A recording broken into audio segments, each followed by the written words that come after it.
Hello மக்களே, இது ஞாயிற்றுக்கிழமை எடுத்த வீடியோங்க. நான் திங்கள் டு சனிக்கிழமை எப்போவுமே பிஸியாக இருப்பேன். ஸோ காலையில் 4 மணிக்கு எழுந்திரிச்சி டீ கடை ஒர்க்கு பார்க்குறது, அப்புறம் என்னோடய ஷாப்புக்கு போகிறது, அப்புறம் மதியம் டீ கடை ஒர்க்கு, நைட்டு மாவு அரைக்கிற வேலை இப்படின்னு சொல்லிட்டு நைட்டு 10:30 11 மணி வரைக்கும் ஆயிரும். ஆனால் சண்டே ஆனாலே எனக்கு ஃப்ரீ தான். ஸோ சண்டேனாலே ஞாயிற்றுக்கிழமை லேட்டாக தான் எழுந்திரிப்பேன். எழுந்திரிச்சதுக்கப்புறம் தான் சமைக்க ஆரம்பிப்பேன். சனிக்கிழமை நான் பிளான் பண்ணிட்டேன், ஞாயிற்றுக்கிழமை மீன் குழம்பு தான் வைக்கணும்னு சொல்லிட்டு மீன் வாங்கி ஃப்ரிட்ஜில் வச்சுட்டேன்.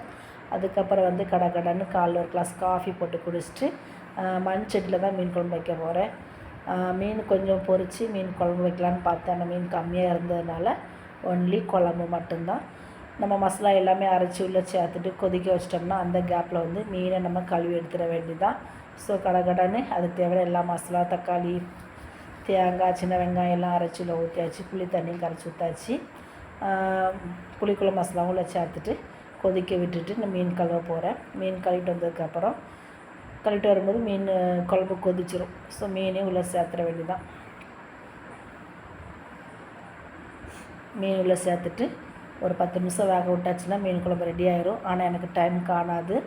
எனக்கு 11:30க்கு சர்ச் இருக்கிறனால நான் மீன் வேக வச்சுட்டு அடுப்பை ஆஃப் பண்ணிவிட்டு கடன்னு கிளம்பி சர்ச்சுக்கு போயாச்சு. போயிட்டு வந்ததுக்கப்புறம் தான் சிம்பிளாக குழம்ப தாளிச்சிக்கிட்டேன். ஏன்னா பசி எடுக்க ஆரம்பிச்சிட்டு, அதனால் கடுகும் வெந்தயமும் போட்டு மீன் குழம்பு தாளித்து விட்டுட்டு மதியம் லஞ்சு சுட சுட சாப்பிட்டு சண்டையை சூப்பராக முடிச்சாச்சு.